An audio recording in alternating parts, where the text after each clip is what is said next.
بسم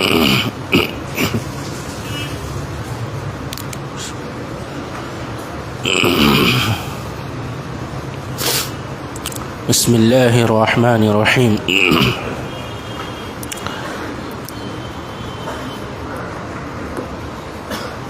چودہویں پارے کی تفسیر کا خلاصہ سماعت فرمائیں۔ اللہ رب العالمین فرماتا ہے وَلَقَدْ آتَيْنَاكَ سَبْعًا مِّنَ الْمَثَانِي وَالْقُرْآنَ الْعَظِيمِ، بلا شبہ ہم نے تجھے بار بار دہرائی جانے والی 7 آیتیں اور بہت عظمت والا قرآن عطا کیا ہے۔ 7 مثانی کیا ہے؟ اس سلسلے میں ایک روایت سنیں۔ روایت حضرت ابو سعید بن معلیٰ رضی اللہ تعالیٰ عنہ سے فرماتے ہیں نبی صلی اللہ علیہ وسلم میرے پاس سے گزرے، میں نماز پڑھ رہا تھا تو آپ نے مجھے بلایا، میں آپ کے پاس اس وقت چونکہ میں نماز میں تھا نہیں آیا، یہاں تک کہ میں نے نماز پڑھ لی، پھر میں آپ صلی اللہ علیہ وسلم کے پاس آیا تو آپ نے فرمایا تمہیں میرے پاس آنے سے کس چیز نے روکے رکھا؟ کہتے ہیں کیا اللہ رب العالمین نے یہ نہیں فرمایا؟ سورہ انفال میں اللہ نے فرمایا اللہ کی اور اس کے رسول کی دعوت پر جب وہ تمہیں بلائیں تو فوراً لبیک کرو، یعنی اس کے پاس آ جاؤ۔ تو کیا اللہ نے یہ نہیں فرمایا؟ پھر کہتے ہیں کہ مجھے آپ نے فرمایا کہ میں تمہارے مسجد سے نکلنے سے پہلے ضرور تمہیں ایک سورت سکھاؤں گا جو قرآن کی تمام سورتوں سے بڑی یعنی اعظم سورہ ہے۔ پھر آپ نے میرا ہاتھ پکڑ لیا جب آپ نے نکلنے کا ارادہ کیا تو میں نے آپ سے کہا کہ اللہ کے رسول آپ نے کہا تھا کہ میں تمہیں ایک سورت سکھاؤں گا جو قرآن کی تمام سورتوں میں بڑی ہے۔ تو آپ صلی اللہ علیہ وسلم نے فرمایا یہی 7 مثانی اور قرآن عظیم ہے جو مجھے عطا کیا گیا ہے۔ وہ کون سی سورہ ہے؟ وہ سورہ فاتحہ ہے۔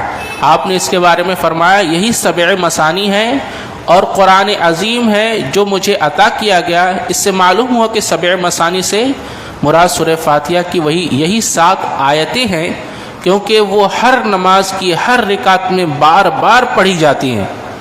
دوسری تفسیریں مثلا یہ کہ 7 لمبی صورتیں اس سے مراد ہے، اس کی کوئی مستند دلیل موجود نہیں ہے۔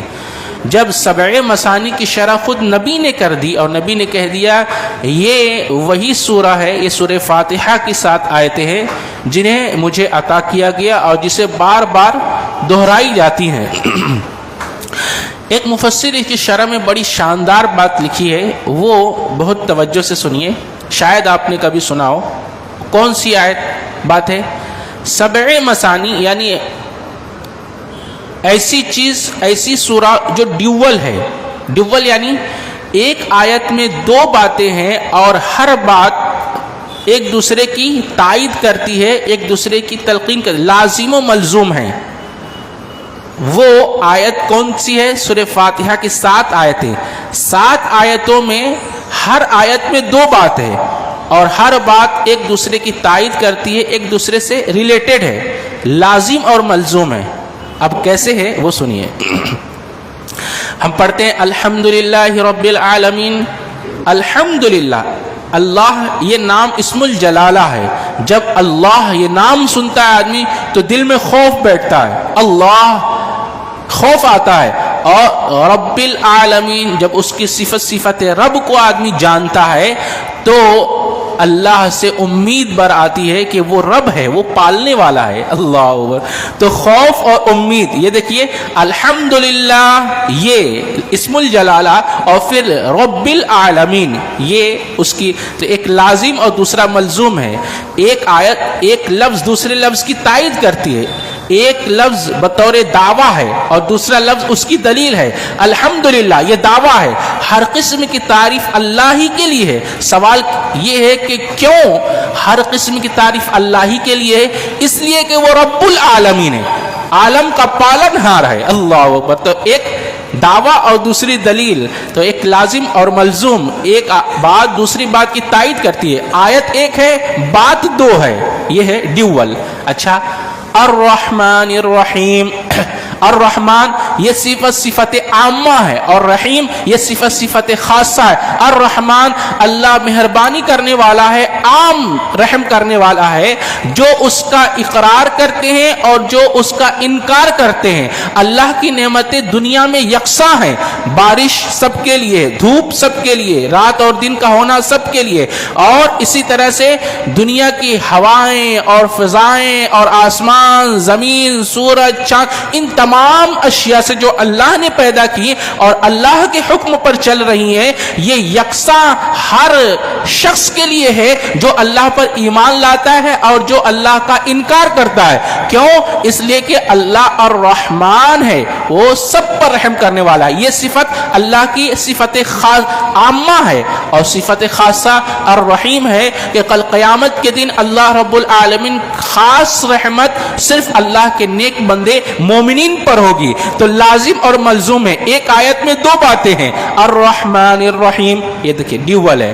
اب مالک یوم الدین، مالک یوم الدین کی دو قرات ہے اور دونوں ثابت ہے۔ مالک یوم الدین ایسے بھی پڑھ سکتے ہیں اور مالک یوم الدین ایسے بھی پڑھ سکتے ہیں، یہ بھی صحیح ہے، صحیح قرات ہے۔ تو مالک یوم الدین یوم الجزا کا وہ مالک ہے، جب وہ مالک ہے کہتے ہیں تو تصرف کرنے والا ہے، اور ملک کہتے بادشاہ ہے تو اس سے خوف پیدا ہوتا ہے، لہذا ملک کے اندر بادشاہیت ہے جس سے خوف پیدا ہوتا ہے، اور ملک کے اندر وہ تصرف کرنے والا ہے ملک، تو وہ اس سے انسان کی امید بر آتی ہے، لہذا خوف اور امید اسی کا نام ایمان ہے۔ مالک یوم الدین اور ملک یوم الدین، اس آیت میں بھی دو باتیں۔ اچھا، اور مالک یوم الدین ایاک نعبد و ایاک، اس تو واضح ہے، ایاک نعبد، اے اللہ ہم تیری ہی عبادت کرتے ہیں، و ایاک نستعین، اور تجھ سے ہی مدد مانگتے ہیں۔ اب سوچئے، ایک ہے عبادت اور دوسرا ہے مدد، لہذا جو عبادت کا مستحق ہے، عبادت جس کی ہوگی مدد بھی اسی سے مانگی جائے گی، لہذا جو عبادت کا مستحق ہے وہی اس قابل ہے کہ مدد کرے گا، لہذا اس میں بھی دو باتیں ہیں، استعانت بھی ہے اور استغاثہ۔ دیکھیے، اے اللہ ہم تیری ہی عبادت کرتے ہیں اور تجھ سے ہی مدد مانگتے ہیں، تو ایاک نعبد و ایاک نستعین میں بھی دو باتیں، اور اس کے بعد ایاک نعبد و ایاک نستعین اہدنا الصراط المستقیم، اے اللہ تو مجھے سیدھی راہ، ایک صراط ہدایت ہے جو دنیا میں اللہ عطا فرماتا ہے، تو جو شخص اللہ کی دی ہوئی ہدایت صراط ہدایت یعنی سیدھی راہ کی پیروی کرتا ہے اور اللہ رب العالمین کی راستے پر جو اللہ نے اس دنیا میں بتایا ہے اس راستے پر چلتا ہے، تو اس صراط پر چلے گا تو اس صراط پر چلنا یعنی آخرت میں پل صراط کی راہ پر چلنا آسان ہو جائے گا، لہٰذا اللہ کی ہدایت، دی ہوئی ہدایت کی صراط، اللہ کی بتائی ہوئی صراط کی تم اتباع کرو، اس راستے پر چلو تو اللہ اس راستے یعنی اس صراط، پل صراط پر چلنا تمہارے لیے آسان کر دے گا۔ تو اہدنا الصراط المستقیم، اس صراط کی ہدایت جسے مل گئی اسے قیامت کے دن پل صراط پر چلنا آسان ہو جائے گا، لہٰذا اس میں بھی دو باتیں ہیں، اہدنا الصراط المستقیم صراط الذین انعمت علیہم، ان کا راستہ جن پر تیرا انعام ہوا، لہٰذا اس میں دو باتیں، مخالف ان کا راستہ نہیں جن پر تیرا انعام نہیں ہوا، لہٰذا ایک راستہ وہ لوگ جن پر تیرا انعام ہوا اور ایک راستہ وہ ہے جن پر اللہ کا غضب ہوا، لہٰذا اس میں بھی دو باتیں ہیں کہ ہمیں منعم علیہم کا راستہ اللہ توفیق دے، ان کے راستے پر چلا، ان کے نہیں جن پر تیرا غضب ہوا۔ اچھا، غیر المغضوب علیہم ولا الضالین، جن پر اللہ کا غضب ہوا اور جو لوگ گمراہ ہوئے، ان میں بھی دو لوگوں کا ذکر ہے، تو جن پر غضب ہوا یہ کون ہے؟ یہود، جنہیں علم تو تھا عمل نہیں کیا، اور ضالین کون ہے؟ جو لوگ گمراہ ہوئے بغیر علم کے ہی عمل کیا، لہذا ان دونوں کی راہ چھوڑ کر ہمیں حکم یہ ہوا ہے کہ ہم علم کے ساتھ عمل کرنے والے بن جائے، لہذا اس میں بھی دو باتیں ہیں۔ تو دیکھیے کتنی شاندار شرح ہے کہ یہ سورہ ایسی سبع مثانی ہے، ہر آیت میں دو باتیں ہیں اور ایک بات دوسری بات کی تائید کرتی ہے، ایک لازم دوسرا ملزوم ہے، ایک دعویٰ اور دوسرا دلیل ہے۔ اللہ اکبر، اس لیے اللہ نے اس کو سبع مثانی کیا کہ یہ ڈیول آیتیں آپ کو عطا فرمائی گئی۔ اس کے بعد دیکھیے اللہ فرماتے ہیں وَلَقَدْ نَعْلَمُ أَنَّكَ يَضِيقُ صَدْرُكَ بِمَا يَقُولُونَ، بلا شبہ ہم جانتے ہیں کہ تیرا سینہ اس سے تنگ ہوتا ہے. کس سے؟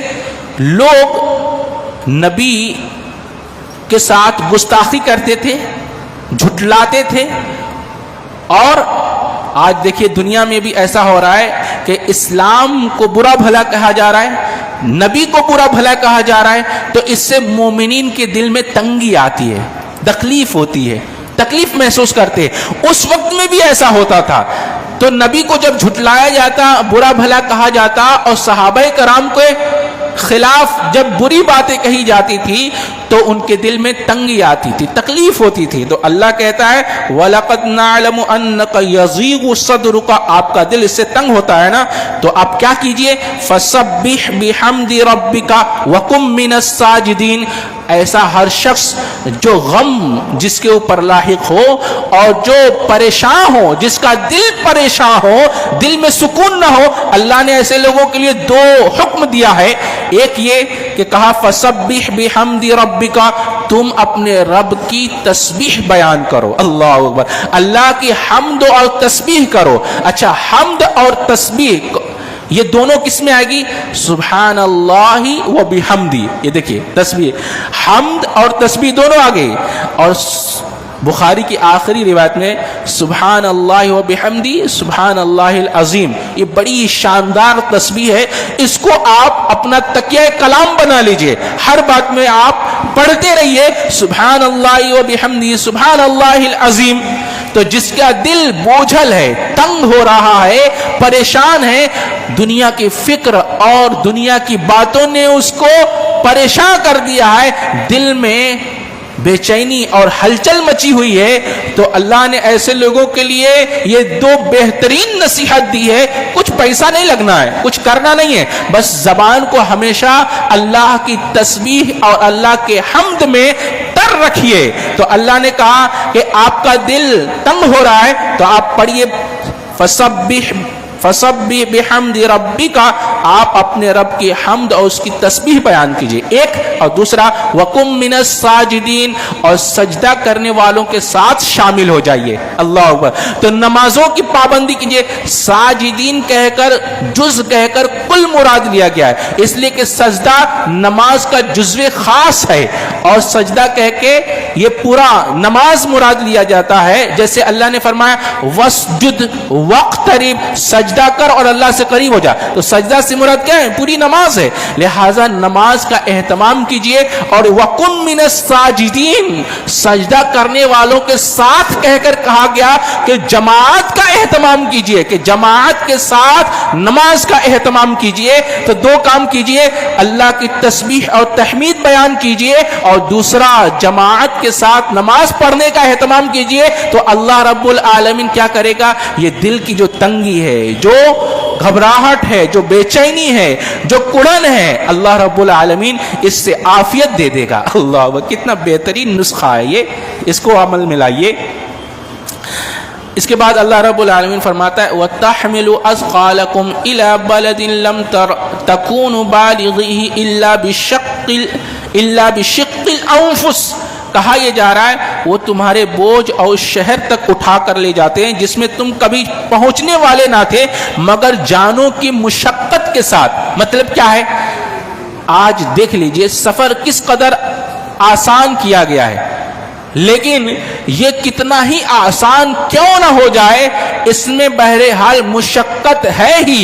اللہ کہتا ہے تمہاری جانوں پر مشقت ہوگی. اگر آپ دیکھیے ٹرین سے سفر کریں یا گاڑیوں سے سفر کریں یا ایروپلین سے، ہوائی جہاز سے سفر کریں یا قیمتی سے قیمتی سواریاں آپ اپنے لیے مہیا کر لیں، لیکن بہرحال اس میں مشقت لازم ہے، اس لیے کہ سفر کے اندر یہ مشقت ہوگی. اللہ رب العالمین نے فرمایا. اب اس پر ایک مفسر نے اس کی شرح کرتے ہوئے فرمایا بتاؤ جب دنیا میں تم ایک مقام سے دوسرے مقام کی طرف سفر کرتے ہو تو کتنی مشقتیں ہوتی ہیں، اور اس سفر کے لیے کس قدر تم پہلے سے تیاریاں کرتے ہو کہ زیادہ راہ مہیا کرتے ہو کہ ہمیں فلاں جگہ جانا ہے تو وہاں تک جانے میں ہمیں جو چیزیں چاہیے جو ضرورت پڑے گی پہلے سے ہم اس کا انتظام کرتے ہیں، پیسے کا انتظام کرتے ہیں، کھانے پینے کی چیزوں کا انتظام کرتے ہیں، راستے میں کوئی تکلیف نہ ہو اس کا اہتمام کرتے ہیں، تو کہتے یہ ہیں کہ ابھی دنیائی میں ایک مقام سے دوسرے مقام پر جانے کے لیے تمہیں اتنا انتظام کرنا ہوتا ہے، تو ایک سفر تمہارا دنیا سے آخرت کا ہونے والا ہے، بتاؤ کیا تم نے آخرت کے لیے زاد راہ تیار کر رکھا ہے؟ اس لیے صحابہ کرام اور سلف کے اندر یہ بات پائی جاتی تھی کہ وہ رویا کرتے تھے اور کہا کرتے تھے کہ اے میرے رب، میرا سفر بہت لمبا ہے اور میرے پاس زاد راہ جو عمل کا ہے وہ بہت کم ہے، یعنی صالح اور نیک عمل بہت کم ہے لیکن سفر بہت لمبا ہے، اے میرے رب میرے اس سفر میں تو اپنی رحمت نازل فرما اور ہمارے اس سفر کو جو دنیا سے ہم آخرت کی طرف کرنے والے ہیں اپنی مدد فرما۔ اللہ اکبر، یہ دعائیں کیا کرتے تھے۔ تو ہمارا یہ سفر کیسا ہے؟ دنیا سے آخرت پر ایک اسٹاپیج ہے، برزخ، یعنی ہم یہاں سے قبر میں ڈالے جائیں گے، ہمارا یہ جو ایروپلین یہ سفر کر رہا ہے دنیا سے آخرت کی طرف، اس میں ایک ہی اسٹاپ ہے، وہ برزخ کا ہے، ہم برزخ میں رکیں گے اور پھر حشر کی طرف اپنے آخری منزل کی طرف سفر کر جائیں گے۔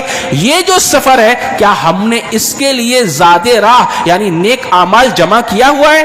اس راہ میں جو کام آنے والا ہے وہ ہمارا صرف اور صرف نیک اعمال ہیں جو اس راہ میں ہمیں کام آئیں گے، لہٰذا اس کو جو زاد راہ تیار کر لو اس آخرت کے سفر کے لیے، اس سے پہلے کہ اس سفر میں بلاوا آ جائے۔ آگے اللہ فرماتا ہے الذین تتوفاہم الملائکۃ الطیبین یقولون سلام علیکم۔ اب پاک روحیں، پاک اور نیک روحوں کے پاس پاک اور طیبین فرشتے آتے ہیں، پاکیزہ روح نکالنے کے لیے پاکیزہ وہ فرشتے آتے ہیں، بالکل صاف و شفاف اور خوشبوؤں کے ساتھ آتے ہیں، جنت کی خوشبوؤں کے ساتھ آتے ہیں، وہ جنت کی خوشبو کا آنند لے رہا ہوتا ہے اور اتنے میں اس کی روح نکال لی جاتی ہے۔ اللہ اکبر۔ تو پاکیزہ روح کے پاس پاک فرشتے خوشبودار خوشبوؤں کے ساتھ آتے ہیں، لیکن جو ناپاک روح ہوتے ہیں، جس نے اپنی زندگی اللہ رب العالمین کے بتائے ہوئے راہ پر چل کر نہیں گزارا اور اپنی زندگی ناپاکیوں میں اور برائیوں میں اور غلاظت میں گزاری، تو ایسے لوگوں کے پاس ایسے ہی فرشتے ڈراونا، خطرناک اور ہیبت ناک فرشتے آتے ہیں اور گرجتے ہوئے آواز کے ساتھ جھنجھوڑ کر اس کے روح کو نکال لیتے ہیں۔ اللہ اکبر۔ یہ روح بھاگتی رہتی ہے، نکلتی نہیں ہے۔ والنازعات غرقا والناشطات نشطا، اللہ فرماتا ہے ان کے اندر ڈوب کر ان کی روحوں کو کھینچ نکالتے ہیں۔ اللہ اکبر۔ اللہ ہم سب کو ایسی موت سے حفاظت فرمائے۔ تو ایسے جو لوگ پاکیزہ زندگی گزارتے ہیں ان کی موت بھی بڑا آسان ہوتی ہے، اور جو اللہ کی نافرمانیوں میں برائیوں میں زندگی گزارتے ہیں تو ان کی موت بھی بڑی دشوار کن ہوتی ہے۔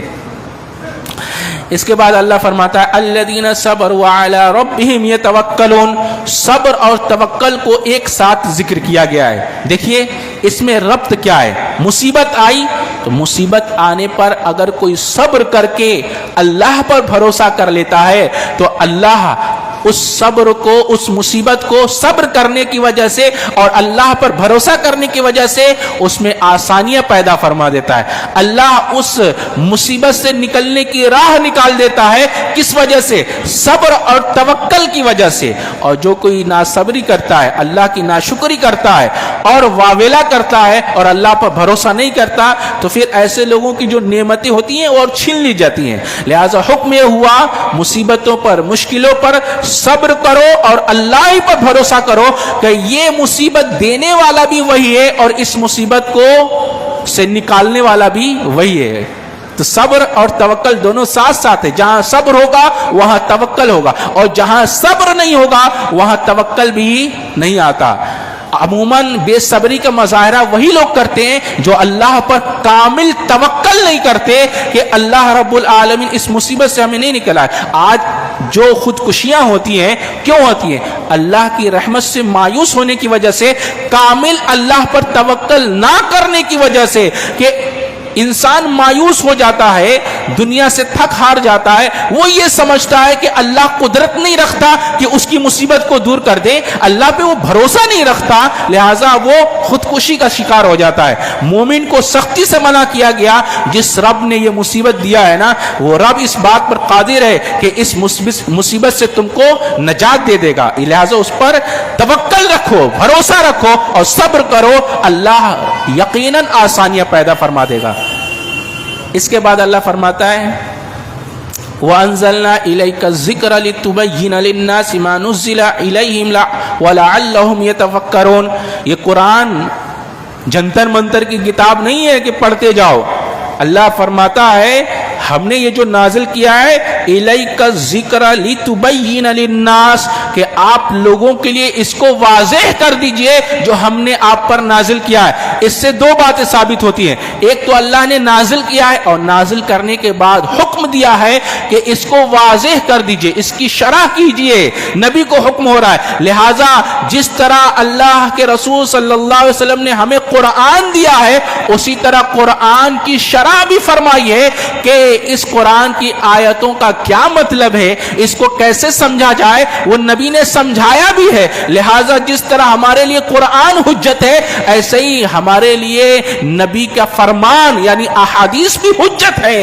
لہٰذا جو لوگ کہتے ہیں کہ ہمارے لیے قرآن کافی ہے، ایسے پاگلوں کو سمجھاؤ کہ اللہ کہتا ہے لِتُبَيِّنَ لِلنَّاسِ، اس کو واضح کیجئے، اور احادیث قرآن کو واضح کرتی ہیں۔ تو جس طرح اللہ کی یہ آیتیں ہمارے لیے حجت ہیں، ایسے ہی اس کی وضاحت احادیث بھی ہمارے لیے حجت ہیں۔ ایک بات سمجھ میں آئی؟ اور دوسری بات اللہ فرماتا لعلہم یتفکرون، کیا تم فکر نہیں کرتے، غور و فکر نہیں کرتے اللہ کی آیتوں پر؟ تو اللہ کی آیتوں پر فکر کرو، پھر معلوم ہوگا کہ اللہ نے ہمارے لیے کیسے کیسے ہدایت کے موتی اس کے اندر رکھے ہیں۔ انسان سمندر کے اوپر تیرتا رہے، اس کو کیا معلوم ہوگا کہ سمندر کی گہرائی میں کیا ہے؟ یہ قرآن علم کا سمندر ہے، اوپر اوپر چڑھو گے کچھ نہیں پتا چلے گا جب تک اس کی گہرائی میں نہیں ڈوبو گے، اور جب گہرائی میں ڈوبو گے تو گہرائی میں جانے کے لیے وقت درکار ہے کہ نہیں ہے؟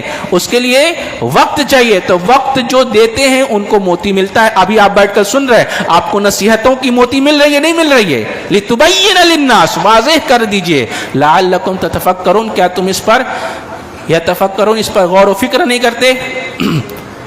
اس کے بعد اللہ رب العالمین فرماتا ہے یتوارا من القوم من سوء ما بشر به، ہوتا یہ تھا جیسے ہی مشرکین جاہلیت کے زمانے میں کوئی بچیاں پیدا ہوتی، لڑکی پیدا ہوتی، تو وہ لڑکی کی پیدائش کی خبر سن کر وہ اس خبر کو برا جانتے تھے کہ کیسی منحوس خبر ہمیں دے دی تھی۔ ان کا چہرہ سیاہ ہو جاتا تھا، کالا پڑ جاتا تھا، اور وہ اس کو ذلت سمجھتے تھے۔ تو اللہ رب العالمین نے فرمایا، کہا یہ تمہارے لیے ذلت نہیں ہے، یہ تمہارے لیے بشارت، ماں بشرا بھی، یہ تمہارے لیے بشارت ہے، خوشخبری ہے۔ اب بتائیے، جس نعمت کو اللہ نے تمہارے لیے خوشخبری بنایا ہے، اس نعمت کو اگر تم اپنے لیے ذلت محسوس کرو تو ایسے آدمی کو اپنے ایمان میں جھانکنا چاہیے کہ ایمان ہے یا نہیں ہے، کہ اللہ نے جس کو تمہارے لیے نعمت بنا کر اور کہہ رہا یہ تمہارے لیے بشارت ہے، خوشخبری ہے، اس کو تم بری خبر سمجھ رہے ہو، یعنی اللہ رب العالمین کے احکام کے بالکل خلاف الٹ جا رہا ہے۔ تو ایسے آدمی کو اپنے ایمان پہ غور کرنا چاہیے۔ اچھا، اس کے بعد اللہ فرماتا ہے اَيَمْسِكُوهُ عَلَى هُونٍ، اَيَمْسِكُوهُ عَلَى هُونٍ، وہ کیا سمجھتے تھے؟ کہتے تھے کہ آیا یہ اسے ذلت جانتے تھے، یہ اس کے لیے ذلت کا سبب اس لڑکی کو سمجھتے تھے۔ عَلَى هُونٍ، اللہ نے فرمایا تمہارے لیے ذلت کا سبب نہیں ہے، یہ تو بشارت ہے، یہ اللہ کی طرف سے ایک بہت بڑی نعمت ہے جو اللہ نے تمہیں عطا فرما دی ہے۔ اس پر ایک مفسر نے بڑی شاندار بات لکھی ہے، کہتے ہیں کہ جس گھر میں عورت کی عزت نہیں کی جاتی، ایسی ساس جو اپنے بہو کی عزت نہیں کرتی، ایسی بہویں جو اپنے ساس کی عزت نہیں کرتی، ایسی نندیں جو اپنے بھابھیوں کی عزت نہیں کرتی اور ایسی بھابھی اور جو اپنی نندوں کی عزت نہیں کرتی، ایسا گھرانہ جہاں ایک عورت دوسری عورت کی دشمن بنی ہے اور عورتوں کی عزت نہیں کی جا رہی ہے، یہ زمانہ، یہ گھرانہ، یہ زمانہ جاہلیت کی روش پر ہے. یہ پورا کا پورا گھرانہ جاہلوں میں سے ہے. چاہے یہ کتنا ہی اپنے آپ کو ایمان والا سمجھتی رہیں، حقیقت میں اگر وہ عورتیں عورتوں کی عزت نہیں کرتی اور مرد ان عورتوں کی عزت نہیں کرتے تو یہ زمانے جاہلیت کی روش پر چلنے والے ہیں. اس لیے کہ عورتوں کی بے عزتی اور عورتوں کی کو حقیر اور عورتوں کو ذلیل زمانے جاہلیت میں جاہل لوگ کیا کرتے تھے. اللہ رب العالمین نے تو تمام عورتوں کو عزت بخشی ہے اور عزت بھی ایسی بخشی ہے کہ اللہ رب العالمین نے لڑکیوں کا وراثت میں بھی حصہ متعین کیا ہوا ہے. بتائیے دنیا کے کوئی ایسی مذہب، کوئی ایسا قانون لاؤ کہ عورتوں کو وراثت میں حصہ دیا جاتا ہو؟ کبھی نہیں دیا جاتا رہا. شادی کر دیتے ہیں دان دہیج کے ساتھ اور پھر اس لڑکی کا حصہ جو وراثت میں اس کو بھائی ہڑپ کر جاتے ہیں، کھا جاتے ہیں. یہ بہت بڑا ظلم ہے. اللہ کی ان کی بہت بڑی سخت پکڑ ہونے والی ہے. لہذا بچیوں کو ان کا حصہ دو جو اللہ نے وراثت میں دیا ہے، ان کا حصہ دو. تو اللہ نے فرمایا ایسی گھرانہ، ایسا گھرانہ جہاں عورتوں کی عزت نہیں ہوتی، یہ گھرانہ زمانے جاہلیت میں جاہلوں کی روش میں ہے. یہ جاہل والے کون؟ یہ جاہلوں کی حرکت ہے. اس کے بعد اللہ نے ایک اور اہم بات کہی. کہا یہ ہے کہ یہ جو مدھو مکھی ہیں، یہ شہد کی مکھیاں ہیں، اللہ رب العالمین فرمایا اگر اطاعت دیکھنی ہو تو ان مدھو مکھیوں سے سیکھو. اللہ نے ان کو 3 جگہوں پہ حکم دیا کہ تم اپنا گھر بناؤ. 3 جگہوں پہ کہا پہاڑ، جبل، پہاڑ، اور کہا کہ پیڑ درختوں پر، اور دوسرا چھپروں میں. آپ دیکھتے ہیں وہ جو شہد پکڑنے والے ہوتے ہیں وہ باغات میں چھپر بناتے ہیں اور اس میں مدھو مکھیاں پالتے ہیں. تو 3 جگہوں پر اللہ نے حکم دیا ہے ان کو کہ یہ اپنا گھر بنا لے. اور اطاعت اس قدر یہ کرتی ہیں کہ آپ 3 جگہوں کے علاوہ 4تھی جگہ پر ان کا مدھو مکھی کا چھتہ دیکھتے نہیں دیکھیں گے. اللہ نے ان کو 3 جگہوں کی ہدایت دی ہے اور یہ ہدایت طبعی ہے. طبعی. اللہ نے جتنی بھی دنیا میں چیزیں پیدا کی ہیں نا، اس میں ایک طرح کی ہدایت طبعی پیدا کریے. بتاؤ مچھلیوں کو تیرنا کون سکھاتا ہے؟ ان کو ہدایت ملی ہے تیرنے کی؟ کوئی سکھاتا نہیں. پیدا ہوتی ہے تیرنے لگتی ہیں، ہے کہ نہیں؟ اور ان سانپوں کو رینگنا کون سکھاتا ہے؟ ان کچھووں کو چلنا کون سکھاتا ہے؟ اور ان مینڈھکوں کو اچھلنا کون سکھاتا ہے؟ کوئی سکھاتا ہے؟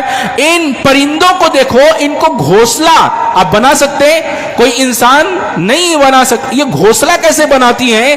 تو یہ ہدایت طبعی ہے جو اللہ نے مخلوقات میں ہر شے کو دے رکھی ہے. تو جس طرح سے ان کو ہدایت ملتی ہے وہ اللہ کے ہدایت کی پیروی کرتی ہیں، اپنی زندگی گزارتی ہیں. یہ انسان و جن ہیں کہ اللہ نے ان کو قرآن سے ہدایت دی ہے زندگی گزارنے کی، لیکن اس نے اللہ کی دی ہوئی ہدایت کو پس پشت ڈال دیا ہے اور منمانی زندگی گزار رہے ہیں. یہ انسان ہیں. تو اللہ رب العالمین نے کہا کہ کائنات کی ہر شے میری ہدایت کی پیروی کرتی ہے اور تم میری ہدایت سے منہ موڑتے ہو. یہ تمہاری جرت ہے، اسی لیے سزا دی جائے گی. لہذا سدھر جاؤ، اللہ کی دی ہوئی ہدایت کی پیروی کرو تاکہ تم دنیا اور آخرت میں کامیاب ہو جاؤ. اللہ سے دعا ہے اللہ میں اچھی سمجھ، اچھے عمل کی توفیق عطا فرمائے. سبحانک